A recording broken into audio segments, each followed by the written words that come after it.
White House under fire on several fronts as the president struggles to get traction for his second term. The latest headache, revelations that the IRS has been targeting conservative groups like the Tea Party for extra scrutiny. ABC's chief White House correspondent John Carl has latest on that. And John, you've dug up some information overnight that this targeting began even earlier than we thought.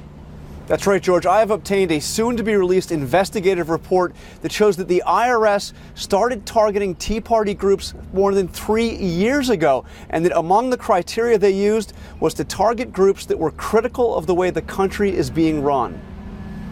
Despite publicly claiming otherwise, the new report obtained by ABC News shows the IRS began targeting conservative groups as far back as 2010, and that senior IRS officials have known about it for almost 2 years. The IRS recently acknowledged targeting groups with Tea Party or Patriot in their names, but this morning ABC News has learned the new report goes further. A draft of that document, prepared by the IRS's internal watchdog, says the IRS was also tracking groups whose goals included, quote, limiting government and educating on the Constitution and Bill of Rights, and even groups that, quote, criticize how the country is being run.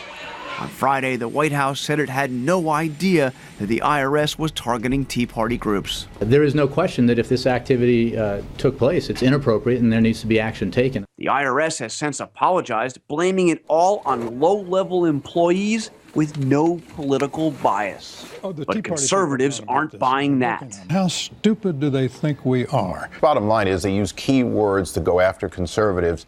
The IRS isn't the only headache for the White House, which continues to take heat about the extensive editing of the CIA talking points it used to describe the attack that killed 4 Americans in Benghazi, Libya last September. I would call it a cover-up in the extent that there was willful removal of information which was obvious. It was obvious. The president will have a chance to respond to all of this later this morning when he has a joint press conference with British Prime Minister David Cameron. George? But more broadly, John, the White House facing, these questions about the IRS, these questions about Benghazi, trying to get the health care program up and running. Do they have a plan to get back on offense now at the start of the second term?